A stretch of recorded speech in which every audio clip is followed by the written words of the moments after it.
মানুষ অনেকেই আছে অনেক সময় বাবাকে চিনে না, মাকে চিনে না, টাকাকে ঠিকই চিনে। এটা সবাই কিন্তু না। ভাবুক প্রেমিক কবি বিজয় সরকার, তার গুরু ছিলেন তারক ব্রহ্মনাথ। এই তারকনাথ একদিন তার সমস্ত মুরিদান শিষ্যদেরকে বাড়িতে ডাকলেন। সবাই বাড়িতে আসছে। দয়াল সমস্ত শিষ্য ভক্তদের সামনে নিয়ে দয়াল গুরুজি ডেকে ডেকে বলে, আমি বেশি দিন আর এই বাহ্যিক জগতে থাকবো না। আমি আমার আপন বন্ধু, আমার পরম বন্ধুর বাসরে চলে যাব।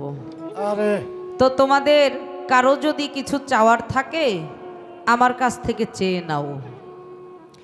তো একজন বলে, বাবা আমার বাড়িটা তো নদী ভাঙন এলাকায়, নদী ভাঙনে আমার ঘর বাড়ি জমি জমা যা ছিল সব কেড়ে নিছে। আমার মাথা গোজার মতো একটু জায়গা যদি আপনি দিতেন, যদি একটু জমির ব্যবস্থা করে দিতেন, যার যেমন জ্ঞান। দয়াল গুরুজি বললেন তথাস্তু, দেওয়া হবে। আর একজন এসে বলে, বাবা ঘরে অবিবাহিত উপযুক্ত মেয়ে, অর্থের অভাবে বিয়ে দিতে পারি না, যদি আপনি একটু ব্যবস্থা করে দিতেন। দয়াল গুরুজি বললেন তথাস্তু। সবাই যে যার ইচ্ছা দয়ালের সামনে প্রকাশ করে, একমাত্র বিজয় সরকার বাদ দিয়া। দয়াল গুরুজি লক্ষ্য করলেন সবাই যে যার মতো করে চায়, বিজয় কিছু চায় না। বিজয়কে ডাক দিলেন, বাবা বিজয়। দয়ালের সামনে এসে মাথাটা নিচু করে জোড়হাত করে দাঁড়াইলেন। ও বাবা, সবাই সব কিছু চাইলো, তুই কিছু চাইলি না? তোর কিছু চাওয়ার নাই? চেয়ে নে বাবা। আজকে যে যা চাবে আমি আমার জায়গা থেকে কাউকে কমতি রাখবো না। সেখানে ভাবুক কবি বিজয় সরকার বলেছিল, দয়াল আমি যা চাই তুমি আমাকে তাই দিবা? বলে হ্যাঁ তাই দেব। তাহলে কি চাও বলো? বিজয় সরকার বলেছিল, বাবা আমার বলতে যা কিছু আছে সব তুমি কেড়ে নাও। তারপর যদি দিতেই হয় আমাকে বেশি বেশি দুঃখ দাও, বেশি বেশি কষ্ট দাও, বেশি বেশি কান্না দাও, বেশি বেশি যন্ত্রণা দাও, আমাকে বেশি বেশি করে তোমার প্রেমের আগুনে পোড়াও।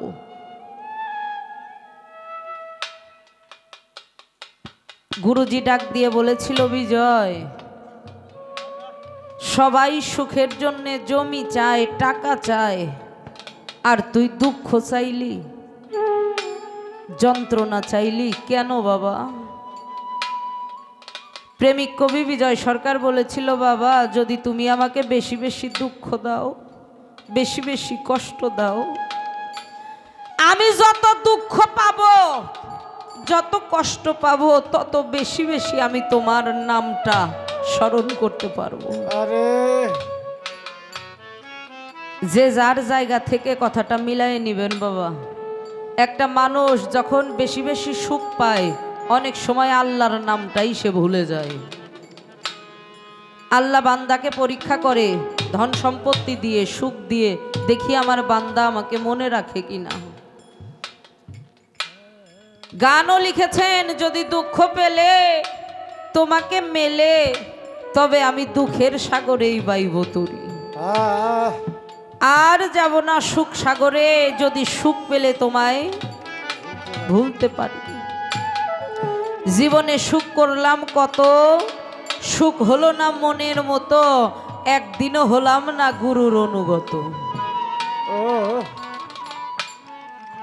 এই জন্যে বাবা দুনিয়ায় টাকা পয়সা না চেনা মানুষ অনেক আছে যারা গুরু প্রেমিক হয়।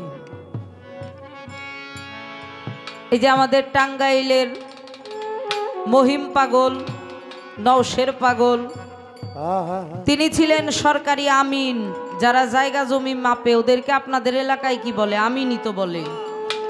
হ্যাঁ, তেই নওশের পাগল আমিন ছিল বাবা। জায়গা জমি মাপে এক বয়স্ক একটা মা ডাক দিয়ে বলছিল, নওশের, সারা জীবন মানুষের জায়গা জমি মাপলি, একটা দিন কি তোর দেহ জমিনটা একবার মেপে দেখছস? এই একটা কথায় সব কিছু ত্যাগ করে, ঘর বাড়ি জমি জমা সব ত্যাগ করে গুরু দেশের দেশি হয়ে গিয়েছিল নিজের দেহ জমিনটা মাপার জন্য। ও বাবা, এরকম অসংখ্য প্রমাণ আছে। যারা দুনিয়ার টাকা পয়সা চায় না, একমাত্র গুরুকে চায়। দয়ালের সুখে সুখী, দয়াল চাইলেই হয়, দয়াল না চাইলে কিছুই নয়। এরকম অনেক আছে বাবা। আমাদের মহান মাঝ ভান্ডার শরীফ দরবারের গোলাম মাওলানা নজরুল ইসলাম, উনি ছিলেন টাইটেল পাশ একজন মাওলানা। জেহাদ করতে আসছিল ভান্ডার শরীফ দরবারে, এসে নিজেই নত হয়ে মুরিদ হয়েছিল। বাড়ি যায় না, ঘর বাড়ি ভালো লাগে না, দরবারেই পড়ে থাকতো, গান লিখতো। ছেলেরা বলছিল, আব্বা ফিরে আসেন, এসব ভণ্ডামি, ফিরে নাই। কেউ যদি গুরু পরীক্ষায় একবার পড়ে সে জানে। দয়াল গুরুজির পরীক্ষায় পড়েছিল এই নজরুল ইসলাম, হয়ে গিয়েছিল শরীরে ক্যান্সার। ছেলেরা পাসপোর্ট করে ভিসা করে মাদ্রাজ নিয়ে গিয়েছিল। মাদ্রাজের ডাক্তার সমস্ত শরীর চেক আপ করে রিপোর্টটা হাতে এনে ছেলেদের ডাক দিয়ে বলেছিল, বাংলাদেশে নিয়ে যান, মানুষটা বাঁচবে না। যা খাইতে চায় খাওয়ান, যাকে দেখতে চায় দেখান। চলে আসছে বাংলাদেশে। আব্বা কিছু খাইতে মনে চায়? কয় না। কাউকে দেখতে মনে চায়? ডাক দিয়ে কেঁদে কেঁদে বলেছিল, আমি আমার ডাক্তারকে দেখতে চাই। আব্বা আপনার ডাক্তার কে? মাওলানা নজরুল ইসলাম বলেছিল, আমার ডাক্তার আমার মহান মুর্শিদ কেবলা, আমার বাবা জান, আমার দয়াল। আমাকে একটিবার আমার দয়ালের কাছে নিয়ে চল। আমি তো বাঁচবই না, আমার শেষ ইচ্ছাটা তোরা পূরণ কর। নিয়ে গিয়েছিল কুমিল্লা থেকে একটা হাইস গাড়ি ভাড়া করে মহান মাঝ ভান্ডার শরীফ দরবারে। দরদ, আমরা শুধু শিষ্য ভক্ত, আমরা গুরুর জন্য কাঁদি তা না, গুরু ভক্তর জন্য কাঁদে। যদি মনের মতো ভক্ত গুরু পায়। বাবা যান কাঁদতে কাঁদতে দরবারের ভিতর থেকে গেটের সামনে এসে দাঁড়িয়ে মাওলানা নজরুল ইসলামকে ডেকে বলেছিল, বাবা তুমি কেমন আছো? কতদিন দেখি না, কতদিন দরবারে আসো না। এই নজরুল ইসলাম ডাক দিয়ে বলেছিল, বাবা আমি কেমন আছি আমার চাইতে তো তুমিই ভালো জানো, কারণ তুমি আমার গুরু, তুমি আমার মহান মুর্শিদ, আমার অন্তর্যামী। আমি কেমন আছি জগতের কেউ না জানলেও তো তোমার জানার কথা। ছেলেরা ডাক দিয়ে বলেছিল, তাহলে আপনি সেই ভণ্ড, সেই প্রতারক, যার সঙ্গ করার কারণে আমার আব্বার আজকে ক্যান্সার। মাদ্রাজ থেকে বলছে আমার আব্বা বাঁচবে না। আব্বার শেষ ইচ্ছা পূরণের জন্য আপনার কাছে নিয়ে আসছি, সে আপনাকে দেখতে চাইছে। আমার তরিকার ভাইয়েরা, আমার পেয়ারুল হক ভুইয়া বাবার ভক্তরা, আল্লাহর ওলি যারা, গুরু গোসাই যারা, ওদের শরীরে কোনো রোগ ব্যাধি থাকে না, এরপরেও তারা ওষুধ খায়, ডাক্তার দেখায়। কেন জানেন? আমাদের জন্য। বাবাজান ডাক দিয়ে বলছিল, নজরুল ডাক্তার তোকে বলছে বাঁচবি না, তুই বিশ্বাস করিস? মাওলানা নজরুল ইসলাম ডেকে বলছিল, বাবা আমি মাদ্রাজের ডাক্তারকে বিশ্বাস করি না, আমি বিশ্বাস করি তোমাকে। তুমি আমার ডাক্তার। তুমি যদি বলো যে আমি মারা যাব, এটাই সত্য। যদি বলো আমি বেঁচে থাকবো, এটাই সত্য। টান দিয়ে বুকের মধ্যে জড়িয়ে ধরে দীর্ঘ সময় বুকটার মধ্যে আলিঙ্গন করে রেখেছিল। কিছু সময় পরে বুক থেকে যখন সরাইল, মাওলানা নজরুল ইসলামরে ডাক দিয়া বলছিল, নজরুল, তোর শরীরের ক্যান্সার আমি আমার শরীরে নিয়ে নিলাম। এর নাম গুরু।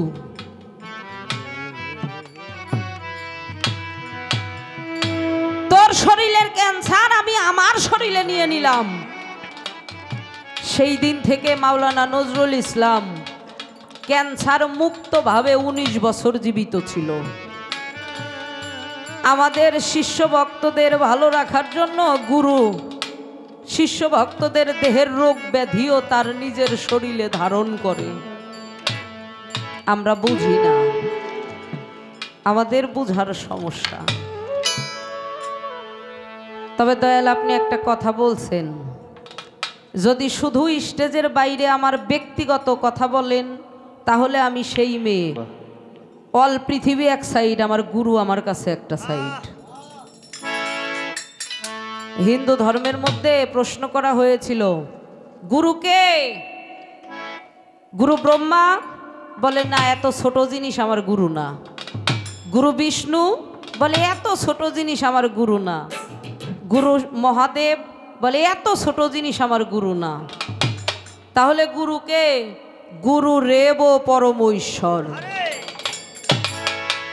গুরুর তুলনা জগতে কারো সাথেই মিলে না। হ্যাঁ, আমি পারি নাই, তবে আমার জায়গা থেকে আমি আমার গুরুকে সেইভাবেই চাই মনে প্রাণে। তো যেহেতু শেষ পর্যায়ে চলে আসছি, ফরিদপুরের সাধক হালিম বয়াতি বলেছেন, আমাকে আপন করে নাও, তা না হলে ও মুর্শিদ চান তুমি নিজ গুণে আমার আপন হয়ে যাও। পিছন দিকে চেয়ে দেখি বেলা বেশি নাই, বেলাও ডুবে যাচ্ছে। কবে কখন কোন দিন চলে যাই জানি না। দোয়া চাই, দয়া চাই, গুরু নাম মুর্শিদ নাম যেন সদা সর্বদা জপতে থাকি। ভব নদীর তুফান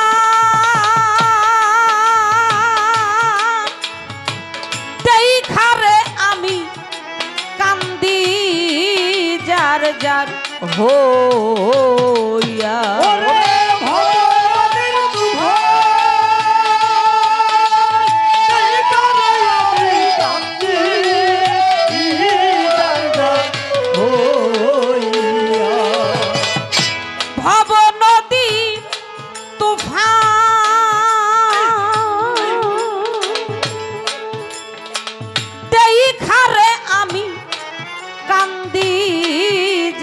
যার হইয়া দয়ালো রে, আমি ভব নদী কেমনে যাব ভাইয়া। দয়ালো আমি ভব নদী কেমনে যাব ভাইয়া।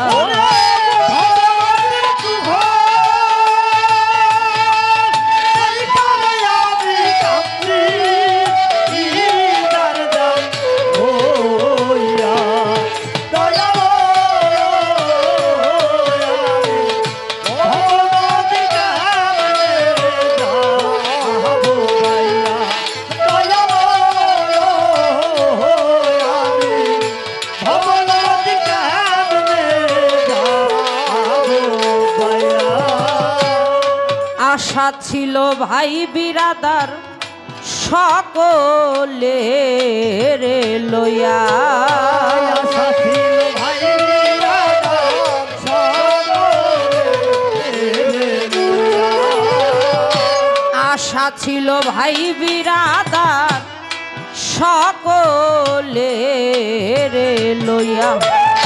ভব নদী দিব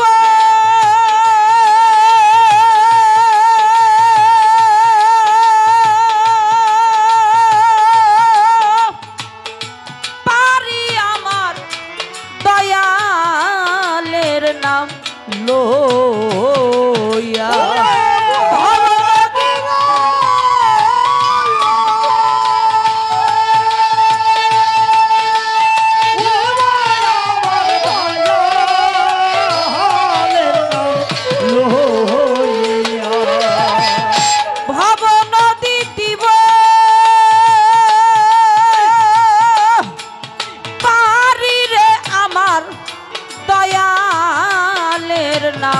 লইয়া দয়ালো ও রে আমি ভব নদী কেমনে যাব ভাইয়া দয়ালো ও ও ফজলুল হক আমি ভব নদী কেমনে যাব ভাইয়া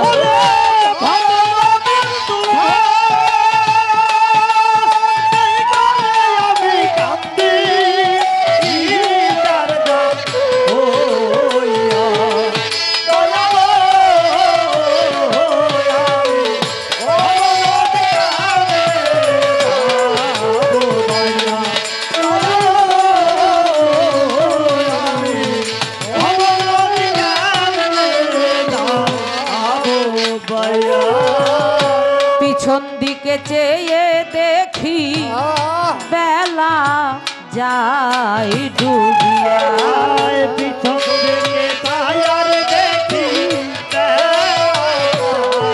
ডুবিয়া পিছন দিকে চাইয়া দেখি আমার বেলা যায় ডুবিয়া কোন দিন যেন জমে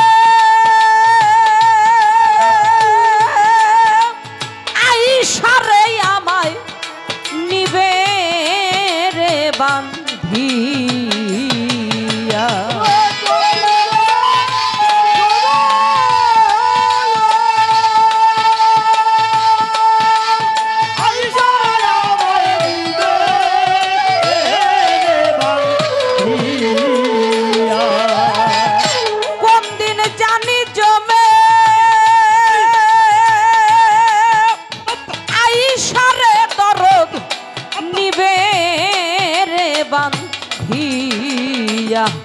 দয়ালো ও রে আমি ভব নদী কেমনে যাব ভাইয়া দয়ালো ও শামসুল হক আমি ভব নদী কেমনে যাব ভাইয়া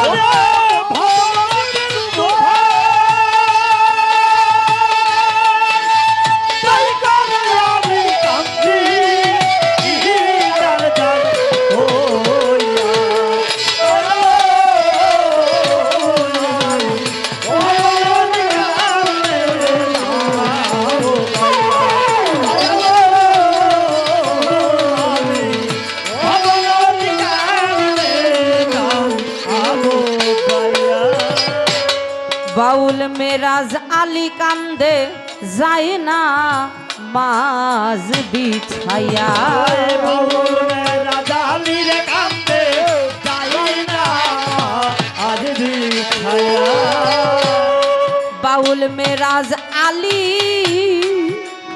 কি কান্দে দরদ যায় না মাঝ বিছাইয়া আমার জানটা লয়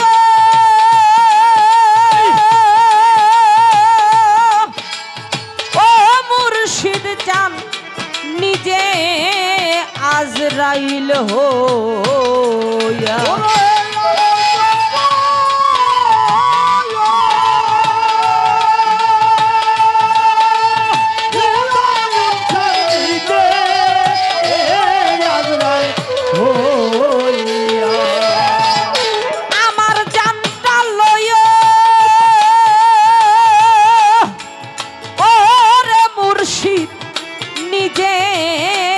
আজরাইল হোয়া দয়ালো পিয়ারুল হক বাবা ভব নদী কেমনে যাব ভাইয়া দয়ালো ওরে আমি ভব নদী কেমনে কেমনে যাবো ভাইয়া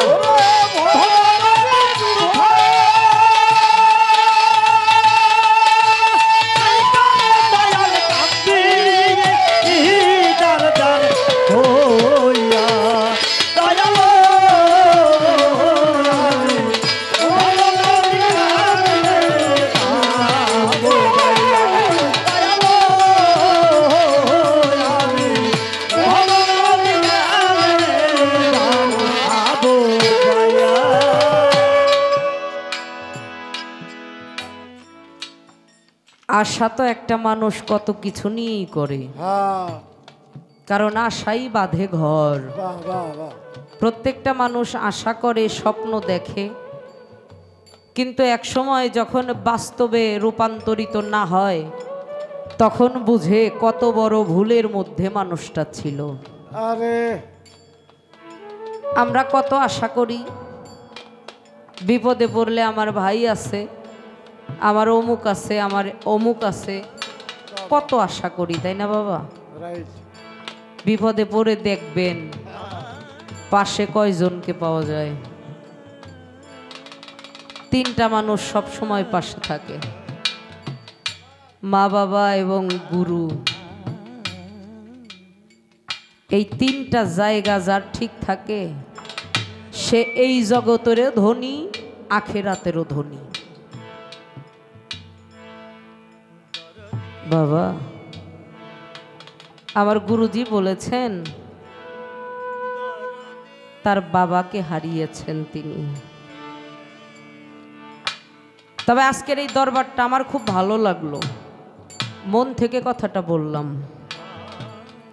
আমার আনোয়ার মোল্লা বাবাজি যখন আমাকে বায়নার জন্য ফোন করেছিল, বাজান জানতো না যে আমি বাউলের মেয়ে। পরে শোনার পরে বাজান বলছে, আম্মা আপনার দয়াল আমাদের এখানে আসছে, অনেক আগেই আসছে, প্রোগ্রাম ছেড়ে দিনের বেলায় আসছে, সারা দিন থাকছে, রাত্রে গান করছে। এতটা সুসম্পর্ক, ভালোবাসা আপনারা আমার বাবাকে দিয়েছেন, আমি কৃতজ্ঞ আপনাদের প্রতি, আমি ঋণী আপনাদের প্রতি। তা আমি বলেছিলাম যেহেতু আমার বাবাকে আপনারা ভালোবাসেন, আমি গান করতে যাব, তবে একটা কথা আছে বাজান। কথাটা কি? আমাদের কিছু কিছু সাইড আছে, মানে বাংলাদেশের 64টা জেলা, এই 64টা জেলার মধ্যে কিছু সাইডে গেলে পালা বুঝে না, কথা শুনতে চায় না, শুধু কয় বিচ্ছেদ গাও। মানে কি বিচ্ছেদ গামু? কলজে পুরা বিচ্ছেদ গাও। কনসে দিয়ে আমার কলজাই যদি পুইরা যায় আমি গান গামু কেমনে? খুব খারাপ লাগে বাবা, বুঝছেন? আমার ইউটিউবেও কথাটা কয়েকটা আসরে বলা, যেখানে গান না বুঝে, যেখানে কথা না শুনে, পালা গান না বুঝে, ওই সমস্ত জায়গায় যেন কেউ আমারে বায়না না করে। আরে তা আমি আমার আনোয়ার বাজানকে বলছিলাম, বাবা 2500 এইদিকে কেমন গান শুনে মানুষ আমি তো জানি না, আমি কিন্তু বিচ্ছেদের বয়াতি না বাবা। হ্যাঁ, বিচ্ছেদ গাই। কোন বিচ্ছেদ? বিচ্ছেদ শব্দের অর্থ বিয়োগ হয়ে যাওয়া, যার মধ্যে হারানোর যন্ত্রণা আছে, যে মানুষটা বিয়োগের খাতায় পড়ছে তার জন্য হলো বিচ্ছেদ।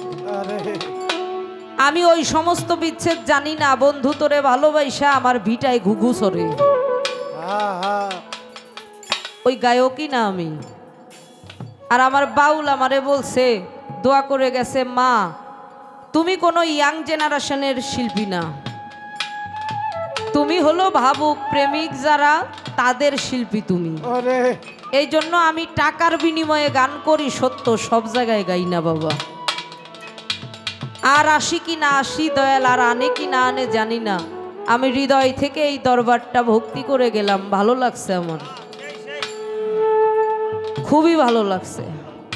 আর আপনাদেরকেও অনেক ভালো লাগছে, আপনাদের এত ধৈর্য। শিল্পীর চাইতে শ্রোতার মান বড়। কেন জানেন? গায়ক ছিলেন খাজা বাবা, আর শ্রোতা ছিলেন বড় পীর আব্দুল কাদের জিলানী। এজন্য আপনাদের ঋণ সমগ্র বিশ্বের বাউলেরা কখনো শোধ করতে পারবে না। ভক্তি রাখি আমি আপনাদের চরণে। এত ভালো আপনারা।